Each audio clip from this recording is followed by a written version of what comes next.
ایک دن علی جنگل کی طرف کھیلنے گیا۔ کھیلتے کھیلتے وہ گہری جھاڑیوں میں جا پہنچا۔ وہاں اسے ایک عجیب سا پتھر دکھائی دیا جس پر سبز رنگ کی روشنی چمک رہی تھی۔ جیسے ہی علی نے پتھر کو چھوا، ایک دھواں سا چھایا اور ایک چھوٹا سا بونا نمودار ہوا۔ اس کی داڑھی سفید، لباس پرانا، مگر آنکھیں روشن تھی۔ وہ آگار تھا، ایک برا جادوگر بونا جو صدیوں سے پوشیدہ تھا۔ آگار نے کہا، تم نے مجھے آزاد کیا علی، اب ہم دونوں ایک نئی دنیا کی سیر کریں گے۔ علی خاموشی سے سنتا رہا اور سر ہلا دیا۔ آگار نے اپنی چھڑی گھمائی اور دونوں کے قدموں تلے زمین چمکنے لگی۔ وہ آہستہ آہستہ ایک جادوئی دنیا میں داخل ہو گئے۔ وہاں ایک جادوئی جنگل تھا۔ درخت باتیں کر رہے تھے، روشنی ہوا میں تیر رہی تھی۔ علی حیرت سے ارد گرد دیکھتا رہا۔ اچانک ایک سایہ نمودار ہوا۔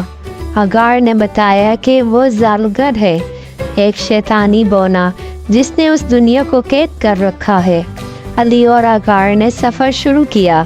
راستے میں انہوں نے جادوئی پرندے، بولتی ندی اور شفاف جھیل دیکھی۔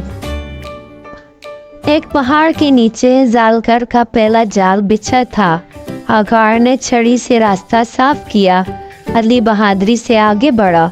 وہ ایک جادوئی غار میں پہنچے جہاں آوازیں گونج رہی تھی۔ علی نے اپنا دل مضبوط کیا اور اندھیرے میں قدم رکھا۔ غار کے اندر ایک پراسرار پتھر پر زالگر کا پہلا جادو تھا۔ علی نے اسے ہاتھ لگایا، روشنی پھیلی اور وہ جادو ختم ہو گیا۔ آگار نے علی کو سراہا، تمہارے اندر وہ روشنی ہے جو اندھیرے کو ہرا سکتی ہے۔ وہ ایک قلعے کی طرف بڑھے جہاں زالگر منتظر تھا۔ علی تھوڑا گھبرایا مگر آگار نے اسے حوصلہ دیا۔ قلعے کے اندر جنگ شروع ہوئی۔ زالگر نے سیاہ جادو پھینکا۔ آگار نے اپنی چھڑی سے جواب دیا۔ علی پیچھے کھڑا دیکھتا رہا۔ آگار نے آگے بڑھ کر اپنی موجودگی سے آگار کو طاقت دی۔ آگار کی چھڑی چمکی، زالگر پیچھے ہٹا۔ آگار نے آخری بار کیا اور زالگر چیختا ہوا دھوئیں میں بدل گیا۔ جنگل میں روشنی پھیل گئی۔ علی خوشی سے مسکرایا۔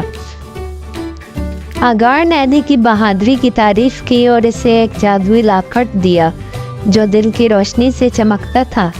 اچانک زمین سے روشنی کا زینہ آسمان کی طرف ابھرنے لگا۔ علی اور آگار اس پر چڑھنے لگے۔ اوپر ایک جزیرے پر ایک قدیم گڑی تھی جس میں علی نے اپنے مستقبل کی جھلک دیکھی۔ ایک اور چیلنج۔ جزیرے کے کنارے ایک وادی تھی جہاں روشنی کے پرندے تھے۔ علی ان کے درمیان دوڑتا رہا، خوش اور آزاد۔ آگار نے کہا، اب وقت ہے واپس چلنے کا، مگر تم بدل چکے ہو علی۔ روشنی نے دونوں کو زمین پر واپس پہنچا دیا۔